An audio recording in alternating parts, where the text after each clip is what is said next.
चरितं रघुनाथस्य शतकोटि प्रविस्तरम् एकैकमक्षरं पुंसां महापातकनाशनम्। एक बाणी, एक पत्नी, एक वचनी मर्यादा पुरुषोत्तम प्रभू रामचंद्रजीचं चरित्र जीवाचं कल्याण करणारा आहे रामकथा। जीवनाची व्यथा कमी करण्यासाठी रामकथा प्रपंचामध्ये सर्व प्रश्नांची उत्तर आहे। रामकथा संसारात तापलेल्या जीवाला शांती प्राप्त करून देणारी आहे, तर रामकथा जीवनामधील दुःखाच्या वजाबाकीचं साधन आहे। असे ही सुरस अवीट पवित्र गोड श्रीराम कथा। आज श्रीराम कथेचा द्वितीय दिवस। कालपासून तुम्ही आम्ही सर्व रामकथा चिंतन करण्याच्या संबंधाने एकत्रित आलेलो आणि म्हणून कालपासून तुम्हा सर्वांच्या दर्शनाचा झालेला लाभ या संबंधाने उपस्थित सर्व आई बहिणी वडीलधारी मंडळी, लांबून आलेले जाणते पारमार्थिक श्रोते, या सर्वांच्या एकत्रीकरणाने कार्यक्रमाला लाभलेलं सौंदर्य आपण कालपर्यंत कथा श्रवण केलेली आहे। शिव पार्वती विवाह कथा। आज नियोजित वेळेमध्ये आपणाला श्रीराम जन्म कथेपर्यंत पोहोचायचं आहे। भगवान शिवजी सोबत माता पार्वतीचा विवाह संपन्न झाला। समयोपरांत दोन पुत्रांचा जन्म झाला, कार्तिक स्वामी आणि गणेश भगवान। कार्तिक स्वामीच्या द्वारा वध तारकासुराचा असे काही दिवस गेल्यावर अतिप्रसन्न वदन भगवान शिवजीला माता पार्वती जी अति नम्रतेन म्हणाल्या, प्रभु जी मुझे गत जन्म की याद है। पहले जन्म में आपकी पत्नी दक्ष कन्या सती मेरा नाम आपके साथ राम कथा सुनने के लिए अगस्त्य जी के आश्रम में आई थी। अगस्त्य जी की सरलता का मैंने गलत अर्थ लगाया, कथा ध्यान से नहीं सुनी, आपका कहना नहीं माना। दोबारा जन्म मिला, हिमालय की गोद में मेरा नाम पार्वती रखा गया। सद्भाग्य यही जन्म में आप मुझे पति मिले। एक जन्म लिया तो भी मेरा संशय नहीं गया। या कथेचा जन्म संशयातून आहे। ऐसे संशय कीन भवानी, नात एक संशय बड मोरे। भारद्वाजी याज्ञवल्क्यजीला म्हणतात, एक संशय बड मोरे। पार्वती माता महादेवाला म्हणाली, नात एक संशय। लेकिन पहले जन्म में सवाल करती थी परीक्षा वृत्ति से, अब जिज्ञासा वृत्ति से। पूछो देवी, आप कहते राम ब्रह्म, अभी भी कहता हूं ना राम ब्रह्म है, तो उस राजकुमार की बचपन की कथा कहो, यत्न पर संस्कार की, वनगमन की, सीता हरण की, जटायु मरण की, दशरथ मरण की, सेतु बंधन की, रावण वध की, राज तिलक की कथा कहो। आपको अनुकूल लगे तो भगवान सोदाम कैसे गए वो भी कहो, भक्ति ज्ञान वैराग्य के बारे में कहो, और पूछने मेरी गलती हो गई तो वो भी कहो। शंकर जी हंसने लगे, भवानी तूने तो सवाल करते करते मुझे पूरा रामायण बता दिया। धन्य धन्य गिरिराज कुमारी, तुम समान नहीं को उपकारी। पूछो रघुपति कथा प्रसंगा, सकल लोक जग पावनी गंगा। एकंदर केरबाजी 4 ठिकाणी ही कथा चालू आहे। लोह्याला, माळाकोळीला, अहमदपूरला, लातूरला हे नाही, 4 ठिकाणं म्हणजे कैलास पर्वतावर, निलगिरी पर्वतावर, प्रयाग क्षेत्रामध्ये आणि चित्रकूटावर। कथा एकच आहे। शंकरजी सांगतात पार्वतीला, कथा ती कैलासावर। काकभृशुंडी सांगतात गरुडजीला, कथा ती निलगिरी पर्वतावर। याज्ञवल्क्य सांगतात भारद्वाजजीला, कथा ती प्रयाग क्षेत्रात। आणि स्वतःच्या मनाला कथा सांगतात चित्रकूटावर तुलसीदासजी, स्वांत सुखाय तुलसी रघुनाथ गाथा। अशी 4 ठिकाणी चाललेली ही कथा आहे। शंकरजी कथा सांगतात पार्वती आईला, तो ज्ञानाचा घाट आहे। काकभृशुंडी सांगतात गरुडजीला, हा कर्माचा घाट आहे। याज्ञवल्क्य सांगतात भारद्वाजजीला, हा भक्तीचा घाट आहे। तुलसीदासजी सांगतात स्वतःच्या मनाला, हा शरणागतीचा घाट आहे। अशी 4 घाटावर ही कथा चालू आहे। ज्ञानाचा घाट, कर्माचा घाट, भक्तीचा घाट आणि शरणागतीचा घाट। कथा एकच आहे, पण शंकरजी सांगतात माता पार्वतीला ती कथा ज्ञान प्रधान आहे। काकभृशुंडी सांगतात गरुडजीला ती कथा कर्म प्रधान आहे। याज्ञवल्क्य सांगतात भारद्वाजजीला ती कथा भक्ती प्रधान आहे। शंकरजी सांगतायत पार्वते, राजा दशरथ वेद आहे, दादा जमला.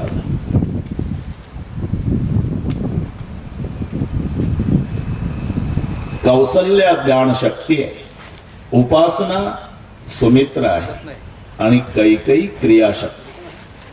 अशा पद्धतीची कथा.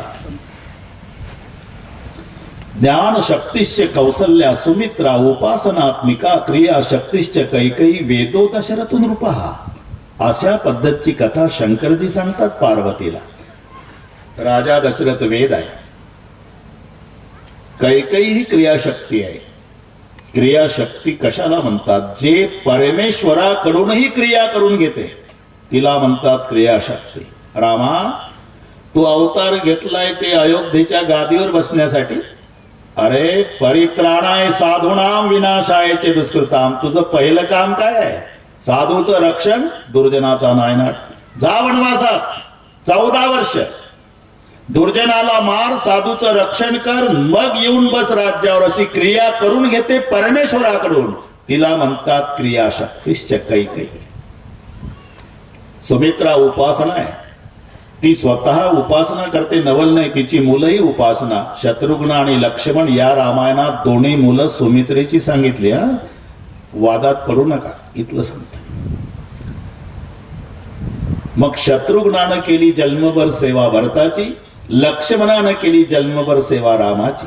ती उपासना आहेत, नवल नाही. मुलंही उपासकच आहे.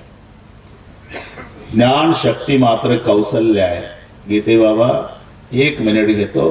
राजे दशरथजी रात्री 12 वाजता सुमंताने सांगितलं राम येणार नाही, अवस्था बिघडली. राजे दशरथाचा प्राण जाण्याची वेळ. तेव्हा दशरथजी म्हणाले, कौशल्या कितना अभागा हो, मेरे राम का राज तिलक नहीं देखा, लेकिन भरत का भी नहीं देख सकता.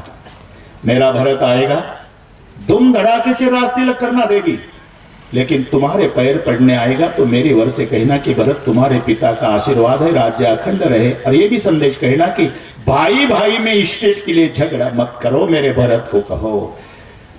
और एक दिल की बात कहता हूं, मरने के बाद मेरे प्रेत को कई को स्पर्श नहीं करने देना देवी. उस पापिनी ने मेरा श्रीराम जंगल भेज दिया. आता समजूत काढणारी कौशल्या ज्ञान शक्ती अर्ध्या मिनिटात. पतिदेव, अयोध्या जहाज है, राम का विरह समुद्र है. अयोध्या के प्रजाजन जहाज में बैठे हुए मुसाफिर है. आप जहाज के कप्तान हैं. अगर कप्तान ने धीरज खो दिया बाबा, तो मुसाफिरों का क्या होगा? याचं नाव आहे ज्ञान शक्ती. अशा पद्धतीची कथा कैलास पर्वतावर सांगतात शंकरजी माता पार्वतीजीला. कर्म प्रधान कथा सांगतात काक वृषुंडी गरुडजीला. भक्ती प्रधान कथा सांगतात याज्ञवल्क्य भारद्वाजजीला. दादा ही 4 घाटावरची कथा आहे. कर्माचा घाट, ज्ञानाचा घाट, भक्तीचा घाट, शरणागतीचा घाट. कथा श्रवणात तल्लीन झाले भारद्वाजजी. सर्वांगाचे कान करून कथा ऐकत होते. कथा कशी ऐकायची याचं शास्त्र आहे. काही माणसं घाई घाई कथेला येतात ना. इथं आल्यावर लक्षात येतं की कुलूप लावलं होतं पण ओढून नाही पाहिलं. कधी लागतं कधी लागत नाही. लागलं असेल की नाही, लागलं असेल की नाही, लागलं असेल की नाही. बसतं कथेला झटके घरच्या कुलपाला 5 वाजेपर्यंत. अरे जवळी नाही चित्त, काय मांडिले प्रेत. थोडे आहे चित्त साई झाली. केरवाजी चुकल्या पुत्राची वार्ता. दादा इतका सुंदर दृष्टांत दिला. कथा कशी ऐकावी? उत्तर दिलं गीते बाबा, चुकल्या पुत्राची वार्ता. म्हणजे मी पटवून देतो. आषाढीच्या वेळेला ती पंढरपूरला निघालीचं सोड. 5 वर्षाचं बाळ सासूने केला विरोध. तुझा पंढरीला नेऊ नको नातवाला माझ्या. 11 आणि 12 लाख यात्रा असते. हरवल नातू. कमाल करताय सासूबाई, तुमचा नातू तर माझं बाळ आहे. सांभाळून नेऊ नको म्हणते तर येऊ द्या येता येतं. नेऊ नको म्हणते तर येऊ द्या येता येतं. नेऊ नको म्हणते तर येऊ द्या येता येतं. नेलं आणि दशमीलाच हरवलं. आषाढीत एकादशीन, द्वादशीन, त्रयोदशीन, चतुर्दशीन काला गोपाळपूरचा 5 दिवस रडत होती. चंद्रभागेच्या पाण्याकडे बघू बघू कुठे असेल बाळ माझं. काय तोंड टाकून सासूला पांढऱ्या पायाची म्हणल तिकडेच काना मी थोबाड दाखवायला घरी आलीच कशाला. 5 दिवस जेवली ना, नुसती रडत होती घाटावर. चंद्रभागेच्या पाण्याकडे पाहू पाहू रडायची. गोपाळपूरचा काला एक कांजीच्या कपड्यावाले सभ्य ग्रहस्थ प्रदक्षिणा रोडने येत होते. पोलीस चौकीतून पोलीस सूचना देत होते. महत्वाची सूचना, आमच्याकडे 5 दिवसापासून 5 वर्षे वयाचा खाकी हाफ पॅन्ट पांढरा मॅडेला गोऱ्या वर्णाचा उजव्या हाताला काळा धागा गोविंदा नाव सांगत आहे असा मुलगा चुकून पोलीस स्टेशनला आलेला आहे. ज्याचा असेल त्याने ओळख पटवून घेऊन जायचा आहे. त्या कांजीच्या कपड्यावाल्याचा काही संबंध नव्हता, पण ते वर्णन काणी आलं.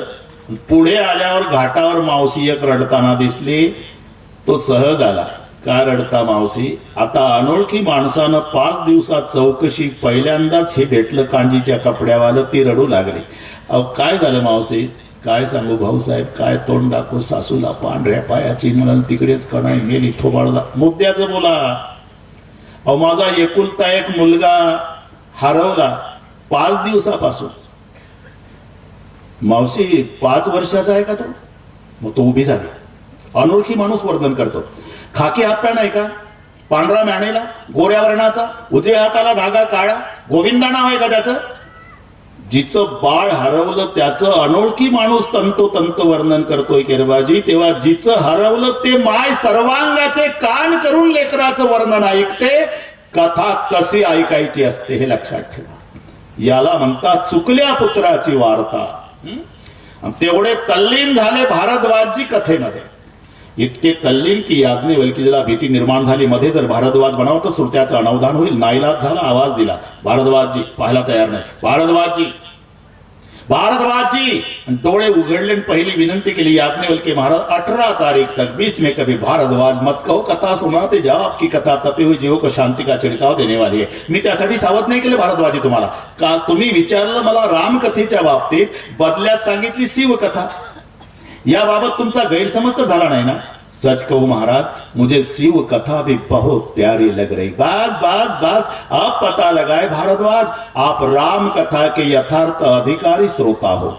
ज्याचं प्रेम दादा शिव कथेवर आहे तो राम कथा श्रवणाचा यथार्थ अधिकारी श्रोता आहे. कारण शिव कथा हे रामकथेचं द्वार आहे. घरात रिघावे दाराची सोयी, भिंती सवे डोळी फोडू नये. जर घरात प्रवेश करायचा असेल तर दारातून प्रवेश करायचा असतो. राम कथा घर आहे, शिव कथा द्वार आहे. घरात रिघावे दाराची सोयी. जर आता हे तर भगवान शंकराची नगरी आहे माळाकोळी, आणि त्यांचा आशीर्वादही आहे. अख्खं गाव अमेरिका झालं. बरोबर आहे का नाही? पदर फाटेपर्यंत महादेवाने दिलं केरबाजी. पदर फाटेपर्यंत दिलं, काही कमी नाही. सर्व गाव संपन्न गाव आहे. ही भगवान शंकराची कृपा आहे. याचं कारण आहे, भगवान विष्णू श्रीमंत आहे, हे नीट ऐकाय, पण त्याचे भक्त गरीब असतात. असं उलट हुशार मंडळी, ही मंडळी भक्त तुम्हालाच माहिती आहे ना. गीते बाबा पाठ आहे तुम्हाला. आणि सदैव सोडके जवळे येता चोर धाके, जाऊ खेळते विके कुत्री घर राखीती, नांदणूक ऐसी. जाऊ द्या, आम्ही कीर्तनकार कथाकार असल्यामुळे संप्रदायाची प्रमाण याला जोडल्या जातात. पण समर्पक लक्ष्मीचा पती आहे, पण भक्त सदैव सुडके जवळी येता चोर धाके. भगवान शंकर श्रीमंत आहे पण उपभोग नाही. त्यागुणी कैलास सर्वही संपत्ती स्मशानासी वस्ती रुद्र करी. स्मशानात राहतो बाबा, आणि भक्ताला श्रीमंत करतो. उलट आहे. आता यादी याच्यावर आजचं रामायण होईल. 1 नंबरचा भक्त रावण शंकराचा, बाणासूर शंकराचा भक्त. केवढे श्रीमंत, एवढे श्रीमंत. पाव निधी संपत्ती एकट्या रावणाकडे. एकंदर नवनिधी संपत्ती आहे. निधी म्हणजे संजय निधी निराधार हे सुपीक डोके चालवायचे नाही. निधी घरी गेल्यावर हिशोब करा. 5 लाख दगडाची, 7 लाख विटाची, 1 कोटी काशाची, 1 कोटी तांब्याची, 7 कोटी घर सोन्याची ही संपत्ती रावणाची पावनिधी आहे. उरलेली पावनिधी जगात आहे. मग आपल्या 5 ग्रामचा विचार घरी गेल्यावर करा. आताही 8.5 निधी एकट्या कुबेराच्या ताब्यात आहे. म्हणून देह हे काळाचे, धन कुबेराचे. स्वतः भगवान शंकर स्मशानात राहतो पण भक्ताला श्रीमंत करतो. रावण बाणासो हुशार मंडळी. आता इथे आपण सगळे बसलेल्या जर कोणी प्रश्न विचारला वारकरी संप्रदायाचे अध्वर्यू कोण, याचं उत्तर आहे भगवान शंकर. एका जनार्दनी वैष्णव शिरोमणी महादेव. महादेवाचे बाबतीमध्ये विचार, वैष्णवांची शिरोमणी शंकरजी आहे. आमच्या संप्रदायाचा उगमच तिथून आहे. आदिनाथ उमा हे निवृत्ती नाथापर्यंत सगळे नाथच शब्द आहे. पाठ आहे आमच्या वारकरी मंडळीला हरिपाठ. आदिनाथ गुरु सकळ सिद्धांत मचिंद्र तयार मुक्ते शिष्य मचिंद्र तयार मचिंद्राने बोध गोरक्षासी केला गोरक्ष वळला गैरी प्रति. सगळे नाथच. आदिनाथ गुरु सकळ सिद्धांचा. पुढे मच्छिंद्रनाथ तयाचा मुख्य शिष्य. मच्छिंद्राने बोध गोरक्षाशी केला. आदिनाथ, मच्छिंद्रनाथ, गोरक्षनाथ, गहिनीनाथ, निवृत्तीनाथ इथपर्यंत नाथच आहे. मग ज्ञानदेवा सार चोजविले ज्ञानदेव वैष्णव मो. अजूनही भगवान शंकर पंढरपूरची वारी करतात. आपल्याला दिसत नाही पण जातात ते वारीला. आणि वारी म्हटलं की वार करायला काही सुचत नाही. पडशी पताक जर्मनचं ताट तांब्या प्लास्टिकचा झेंडा खांद्यावर चालला. ज्ञानबा तुकाराम बायको वैतागून गेलेली असते. पेरणीचे दिवस आणि मग बायको बरं का निळोबार लाल डोळं सांगून तरी जा ना बाजरी पेरू का गाजर गवत. तेही वैतागून म्हणत तिकडे वाटोळे होते मला काय घेणं आहे का संपदा सोहळा नावडे मनाला लागला तकडा पंढरीचा. तसे शंकरजी पंढरपूरला निघाले. पार्वती आईने आवाज दिला कुठं चालला तुम्ही. पंढरपूरला. तुम्हाला बरं वाटतं उचलला झेंडा का झाला पंढरपूरला. आमची नाही इच्छा होत. तुला काय वाटलं पार्वती पंढरपूर म्हणजे काय पुण्याच्या सरसबागेतलं फिरणार. कारण 12 लाख यात्रा गर्दीमध्ये. पालाया लावू नका मी येणार. येणार म्हटल्यावर होच म्हणावं लागलं की ते बाबा इथं मोठे मोठे हो म्हणतात. पार्वती आईला होकार दिला. पार्वतीनं महादेवजी जेव्हा पंढरपूरच्या वारीला निघाल्याचं चिरंजीवाला कळालं. कोण चिरंजीव. लंबोदर पीतांबर फणीवर बंधना सरळ सोड वक्रतुंड त्रिनयना. गणपती बाप्पा. आणि गणपती बाप्पाने आवाज दिला पप्पा. तेव्हा पप्पा नसेल पण समजून घ्या पप्पा थांबला. पार्वती काय केवढं अवघड झालं वारीचं प्रकरण. एवढ्या मोठ्या पोटाचं पोर वारकऱ्याच्या गर्दीत कसं फिरवायचं. अहो लागला पिंट्या मागत घ्या. तर तुला काय पिंट्या. मम्मी कधी बाळाच्या बाजूने बोलते. पिंट्याला आणाय का वागवायचा मला. अहो आता रागावू नका. पायवारीचं कॅन्सल करा. इंडिका काढा. इंडिका हे समजलं तुम्हाला म्हणजे नंदी बैल. बस मग नंदी बैलाला सज्ज केलं. नंदी बैलावरती 3 जण बसले. पार्वती गणपती आणि महादेवजी. आता हे नीट आहे का वर्णन पद्यामध्ये आहे. वारी करतात ना त्याचं वर्णन.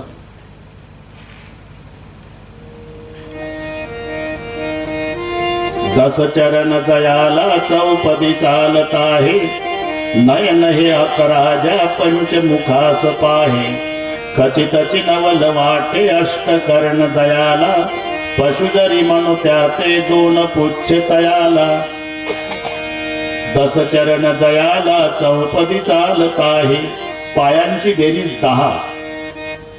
नंदीचे 4 पाय, महादेवाचे 2 पाय, गणपतीचे 2 पाय, पार्वतीचे 2 पाय. वारीचं वर्णन. पाय झाले 10.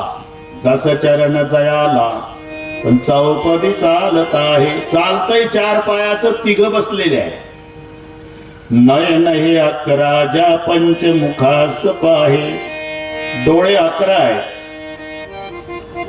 नंदीचे 2 डोळे, पार्वतीचे 2 डोळे, गणपतीचे 2 डोळे, गळ्यातल्या सापाचे 2 डोळे, महादेवरावचे 3 डोळे. नयन हे 11 पंचमुखास पाहे. तोंड 5 आहे. नंदीचं एक, पार्वतीचं एक, गणपतीचं एक, महादेवाचं एक न सापाचं एक. पंचमुखास पाहे खचित चिनवल वाटे अष्ट कर्ण जयाला. कान 8 आहे. नंदीचे 2 कान, पार्वतीचे 2 कान, गणपतीचे 2 कान, महादेवाचे 2 कान. सापाला नसतात कान म्हणून बेचौक 8. अष्टकर्ण जयाला. पशु जरी म्हणू त्या ते 2 पुच्छ तयाला. शेपट्या 2 आहे. एक नंदीचं शेपूट, एक सापाचं शेपूट. हे महादेवजी वारी करतात त्याचं वर्णन. शेपट्या 2, पाय 10, डोळे 11, तोंड 5, कान 8. बस. शंकरजी नंदीवर बसून गणपतीला घेऊन पार्वतीसह पंढरपूर जवळ आलं दृष्टिक्षेपात. त्या तळ्यापाशी आल्यानंतर पार्वतीनं सांगितलं, तुमचा विठोबा आणि तुम्ही एवढ्या गर्दीत आपली नाही हिंमत आत यायची. मग तुला माळाकोळीतच सांगितलं होतं येऊ नको. आता आली तर थांब तळ्यावर. पार्वतीला तळ्यावर थांबवलं गीते महाराज. आता नंदीवरती स्वार गणपतीला घेऊन महादेवजी चंद्रभागेच्या वाळवंटातून महाद्वाराकडे यायला निघाले. दर्शन बारी मंडपाच्या विरुद्ध बाजूला तेव्हा हनुमंताचं मंदिर ते मास्टर प्लॅन मध्ये आस्तविस्त. तिथपर्यंत आल्यावर वारकऱ्यांनी अडवलं. कुठला वारकरी आहे तुम्ही? अरे माणसाला चालता येत नाही, एवढ्या गर्दीत बैल घुसवला, वारीला आला का माणसं मारायला? महादेवजी म्हणले, नंदी वारकऱ्यानं जर उलट्या पताका केला तुझं माझं काही कारण नाही. मग तू थांब हनुमंतापुढे, नाही तर मारुतीच्या देवळापुढे नंदी असण्याचं काही कारण नाही. तळ्यावर पार्वती, हनुमंतापुढे नंदी. आता गणपतीला घेऊन नामदेव पायरीच्या वर पायऱ्या चढून महाद्वारात आले. घामाघूम झाले. गणपती थकलं बाळा, मग तू आता या कोनाड्यात बैस, आपण वर जा महाद्वारात. आत्ताही पहा डाव्या भागाला तुम्हाला कोनाड्यामध्ये मूर्ती गणेशाची. ही वारी करता त्याची साक्ष.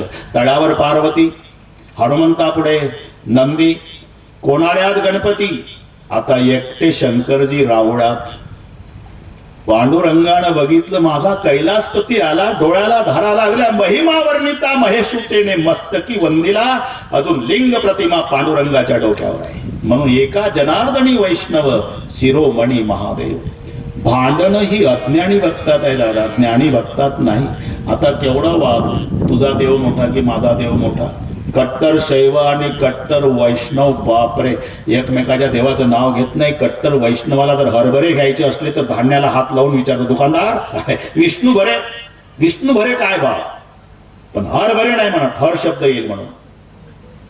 एवढंच नाही, सदरा जर शिवायचा असेल केरबाजी, टेलरच्या पुढे उभं राहतं, त्याला कापड दाखवतं, या कापडाला माझ्या मापाचा दोरा घाल म्हणतं, पण शिव नाही म्हणत. शिव, कारण शिव शब्द येतो.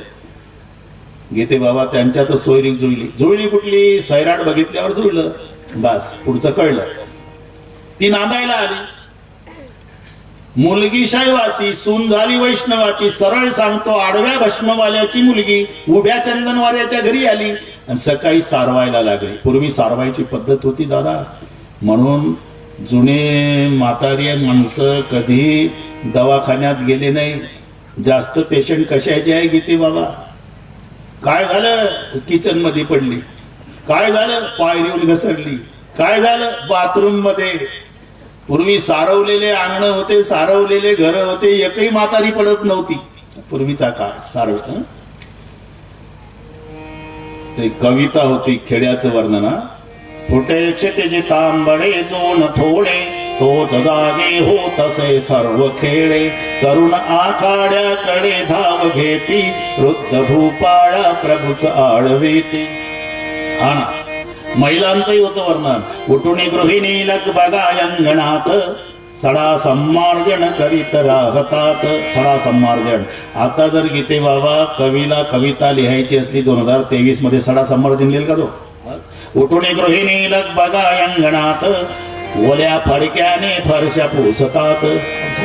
तिथलं सांगतोय मी. नांदायला आली ती आणि सकाळी उठली केरबाजी, सारवायला लागली. उभ्या चंदनवाला सासरा उठला. सकाळी बघितलं सारवण सुनचं, लाल डोळे. बरं का सुनबाई, तुझा बाप आहे आडव्या भस्मवाला, उभ्या चंदनवाला वैष्णव आहोत आम्ही. आडवं सारवायचं नाही. सून तर हादरली. पहिल्या दिवशी असा विरोध आहे तर कसं काय जीवन जगावं. त्यानं उभं उभं उभं उभं उभं उभं ओबड धोबड सारवायला सुरुवात केली. तो सासरा गेला डबड घेऊन आला. विठोबा मंजन घेतलं, दात घासायला लागला अंगणात. सासऱ्याचं दात घासणं खेरबाजी सुननं पाहिलं. सारवण थांबून सून आली. मंजनवाला हात धरला सासऱ्याचा. थांबा मामाजी. का सुनबाई, वैष्णव हा तुम्ही, खबरदार आडवे दात घासले. पुरा सासरा हादरला. सुनबाई तुला वाटल ते तू कर, मला सरळ ना वाकडा का चालतो. हरिहरा भेद नाही नका करू वाद. एक एकाचे हृदय असं का लिहिलं दादा. एक एकाचे हृदय. हे पहा, भगवान शंकर गोरे पान आहे, विष्णू निळा आहे. विष्णू गोरा नाही, शंकर निळा नाही. फक्त शंकरजीचा कंठ निळा म्हणून नाव निळकंठ आहे. कंठ निळा म्हणून निळकंठ. नाही तर महादेवची गोरे पान आहे. आपण आरती झाल्यावर जे वर्णन करतो ना ते महादेवाचं आहे. कर्पूर गौरम करुणावतारम संसार सारम भुजगेंद्रहारम सदा वसंतम हृदयारविंदे भवम भवानी सहितम नमामि. मंदारमाला कृपालकाय कपालमाला शशिशेखराय दिव्यंबराय च दिगंबराय नमः शिवाय नमः.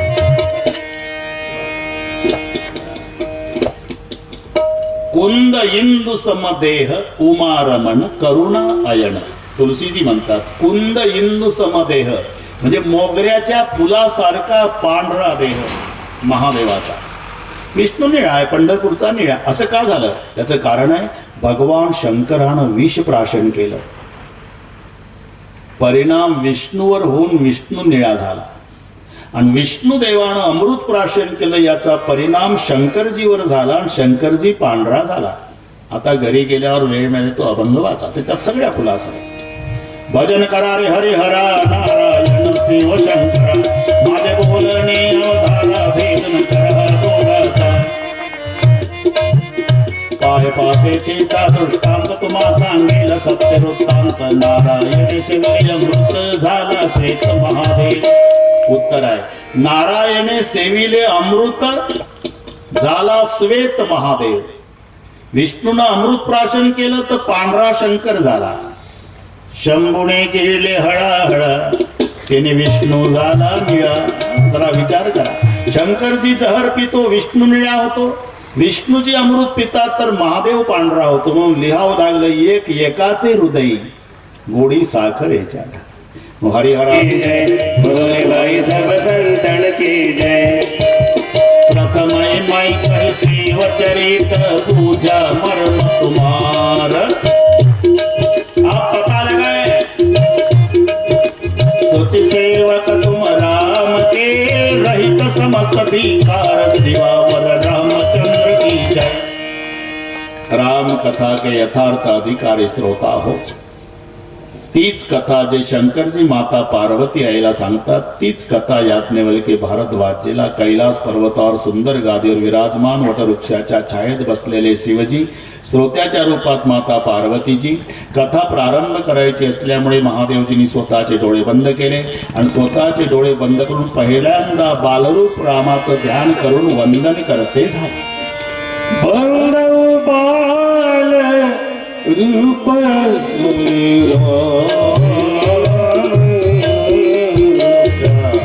सब स्थिति सुलभ जपत जिसना. सब स्थिति सुलभ जपत जिसना.